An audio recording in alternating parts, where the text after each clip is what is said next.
In a challenging year for final year learners, those exams taking off today with the English First Additional Language paper.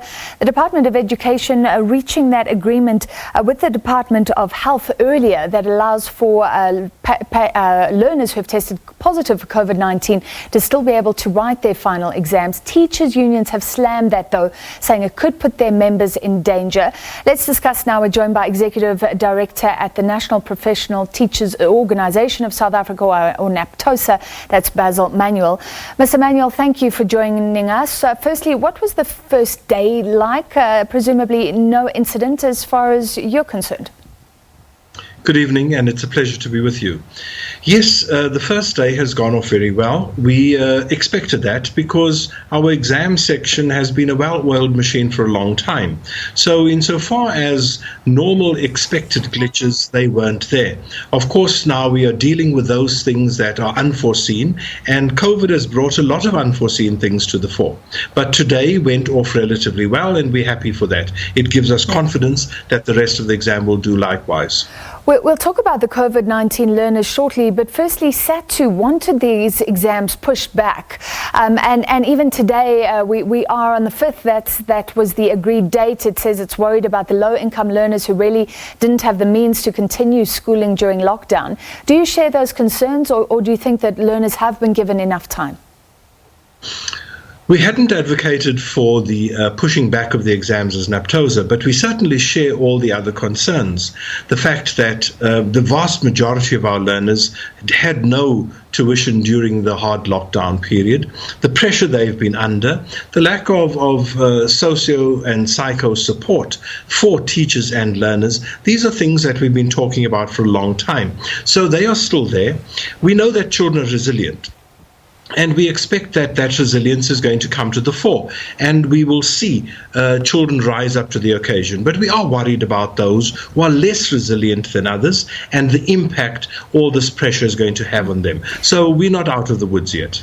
All right, and you're worried about teachers because COVID-19 learners are able to write. Just tell us your concerns with that concession. I want to start with the fact that teacher unions were not consulted in the matter. And given that these are our members that are going to be involved, it's an extremely worrying situation.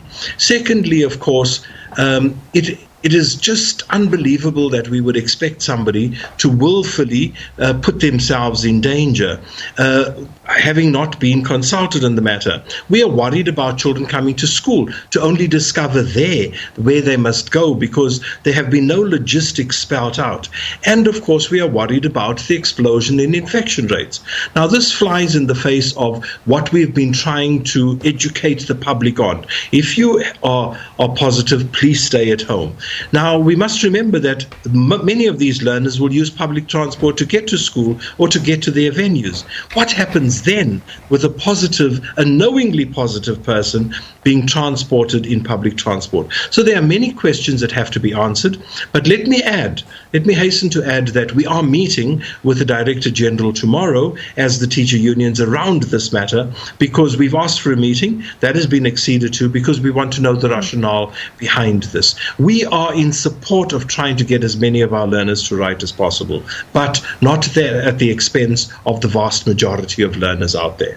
Okay, so thank you for clarifying about that meeting. I was going to say, what is the Education Department telling you? Because in their release earlier, they did say that they welcome the intervention of the Department of Health, given that a learner that tests positive is no longer under the auspices of the Department of Education, but belongs to the Department of Health. But you're saying it's not clear if that learner, they don't even know themselves if they should present themselves at the school or go to some sort of health department officers. That hasn't been spelt out. No, it hasn't been, and that is where our concern lies. So the default of any person is, let me arrive at school. Now, having arrived at school, being in a particular situation, they are then going to potentially infect. We know that not everybody will infect people, but that is exactly what we are afraid of and what we want to avoid. And it is not only about other learners, it's about teachers. And remember, many teachers have comorbidities. And I'm not talking about the people who were off for a period. I'm talking about people who stayed the course, kept themselves safe, and now could potentially be exposed. We are worried about this, but we want to have a meeting of minds and to see what is the best and safest way to deal with this problem. But certainly, we are not going to support a view that puts our teachers in danger. All right, we'll follow that clarification after your meeting with the Department of Education. There is another concession here. Obviously, the learners line up, their temperatures are taken. If they record above 38, they are allowed to write, but in isolation in the school. Are you happy with that?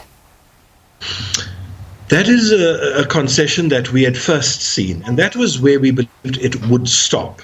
Because we conceded that that is about the maximum place you could go to, because remember, it went a little further to say at the end of that day they must go for a test to ensure that they are indeed not positive. We know that these scanners are notoriously unreliable and have registered all sorts of crazy figures. So we were happy to have that. We were concerned about isolation rooms. We mustn't speak as though every school has these facilities and ability.